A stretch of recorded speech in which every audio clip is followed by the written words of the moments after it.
Hi, my name is Steve Marks, and today I'd like to help answer the question, what is Windows Azure? To understand what Windows Azure is, let's first talk about what it takes to run an application out on the internet. There's a lot to think about. We need to think about the operating system we're going to use and how to keep that patched and up to date. We need to think about the network, load balancers, routers, DNS, and how those will interact with our system. We need to think about the storage needs for our application and how to manage all of that data. And we need to think about scale. How are we going to scale to our many users who are geographically distributed? I'd like to point out two things about this list we just made. One is that everyone has to deal with it, no matter what they're building. It's not just you. The other is that none of this had anything to do with what we wanted to build, our application. Well, what if there was a different way?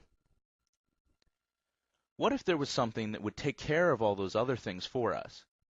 All of the operating system, the networking, the storage, the scale, and let us worry about that one thing we cared about, our application. Well, with something like that, we could build our application faster and we could keep our users happy. This is the idea behind Windows Azure.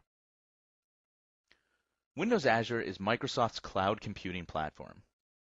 That means that it's designed to be a place to run your application at scale out on the internet. But it's so much more. Windows Azure takes an application-centric view of cloud computing. And that means that we manage the entire life cycle of your application. From that initial design, development, and testing of your application, to deploying to the cloud with a touch of a button, to monitoring and scaling that application when it's running out on the internet. Finally, we help you to understand your application and analyze it so that you can build a better version and deploy that to the cloud without incurring any downtime. Windows Azure consists of three main components. The first is something called the Fabric. The Fabric is the abstract set of compute resources in the data center. Inside are many computers running virtual machines running Windows. The second component is the storage service. The storage service is there to help your application manage all of its data in a reliable and scalable way. The third component is the developer experience.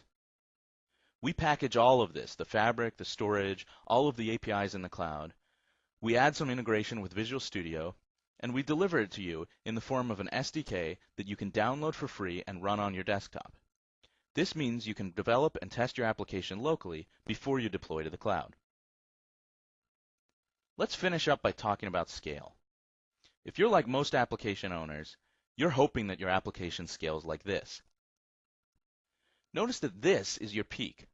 If you had to pay upfront for the resources you were going to use at the peak, you would be wasting all of this. In Windows Azure, we took a different approach. And this model should be familiar to you because you use it each and every day when you turn on the lights in your house. The electricity going to your home is a utility. And a utility means that you pay for it only when you use it.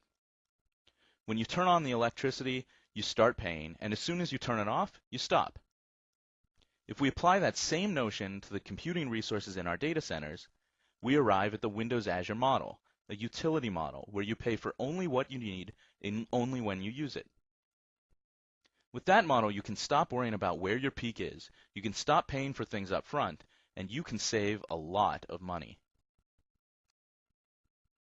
I hope that this has given you a better understanding of what Windows Azure is and what it can do for you. If you'd like to learn more, I'd encourage you to visit dev.windowsazure.com. There you'll find a lot of resources that will help you get started, including more videos to watch, documentation, and of course that downloadable SDK. Thanks.